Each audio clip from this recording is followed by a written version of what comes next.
우리는 그 어느 때보다 긴밀하게 연결된 시대를 살고 있습니다. 손가락 하나로 지구 반대편의 소식을 듣고 실시간으로 누군가의 일상을 공유합니다. 하지만 아이러니하게도 현대인이 가장 자주 내뱉는 단어 중 하나는 외로움입니다. 군중 속의 고독이라는 말은 이제 진부한 수식어가 되었습니다. 사람들은 단절되지 않기 위해 끊임없이 메시지를 주고받고 SNS의 타임라인을 끝없이 내립니다. 하지만 화면을 끄고 방 안에 홀로 남겨지는 순간 밀려오는 공허함은 이전보다 더 깊고 날카롭습니다. 이 공허함을 견디지 못하는 이들은 자극적인 탈출구를 찾습니다. 술, 게임, 혹은 그보다 더 강렬한 무언가에 몸을 던지기도 합니다. 일시적인 도파민은 고독을 잠시 잊게 해주지만 깨어난 뒤의 갈증은 더욱 심해질 뿐입니다. 우리는 왜 이토록 혼자 있는 시간을 두려워하게 된 걸까요? 어쩌면 우리는 고독이라는 상태를 정의하는 방식부터 잘못 알고 있는지도 모릅니다. 심리학에서는 외로움과 홀로있음을 구분합니다. 외로움이 타인과의 연결이 끊어진 결핍의 상태라면 홀로있음은 나 자신과 온전히 마주하는 충만의 상태를 의미합니다. 우리가 느끼는 고통은 사실 고독 그 자체 때문이 아니라 고독을 잘못된 상태 혹은 치유해야 할 병으로 여기는 시선에서 비롯됩니다. 심리학뿐 아니라 철학에서도 인간을 본래부터 고독한 존재라고 정의합니다. 태어날 때도 혼자였고 떠날 때도 결국 혼자라는 사실을 회피하지 말고 정면으로 응시하라고 말합니다. 우리가 혼자 있는 시간을 견디지 못하는 가장 큰 이유는 정막 때문입니다. 외부의 소음이 차단되면 그동안 억눌러왔던 내면의 목소리들이 일제히 고개를 들기 시작합니다. 불안, 후회, 미래에 대한 걱정, 그리고 타인과 비교하며 작아진 자신까지. 사람들이 자극에 집착하는 것은 사실 이 목소리들로부터 도망치기 위한 몸부림에 가깝습니다. 하지만 도망칠수록 그림자는 더 길게 따라붙습니다. 고독을 대면한다는 것은 거울 앞에 서는 것과 같습니다. 거울 속에 내가 초라해 보인다고 해서 거울을 깨트리거나 천으로 덮어버린다고 문제가 해결되지는 않습니다. 우리는 타인의 인정과 칭찬을 통해 자신의 가치를 확인하려 합니다. 하지만 타인의 평가는 변덕스럽고 불안정합니다.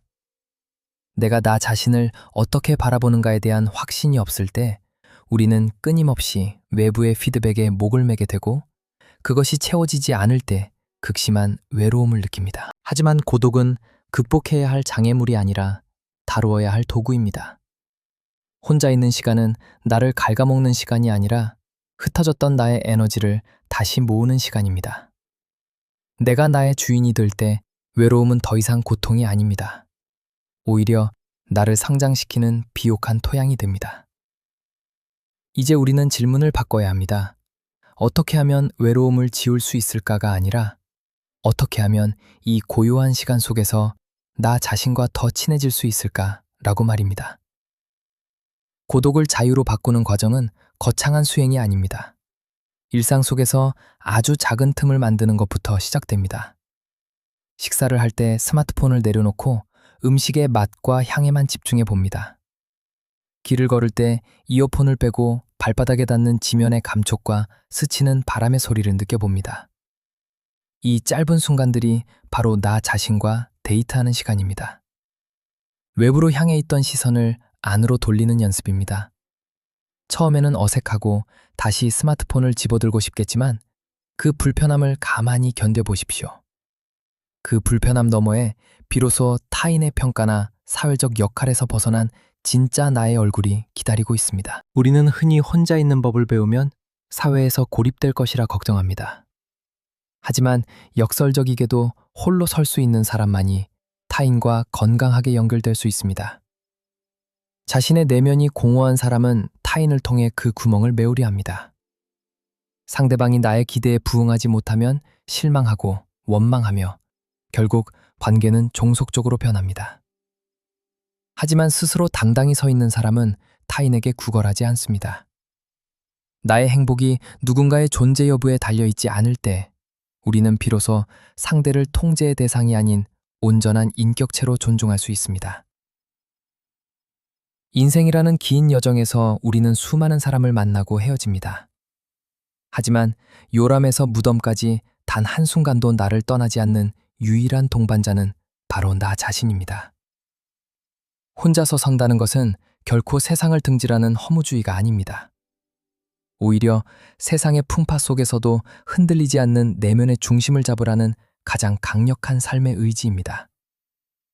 외로움은 피해야 할 불행이 아니라 우리가 인간이기에 누릴 수 있는 고귀한 특권입니다.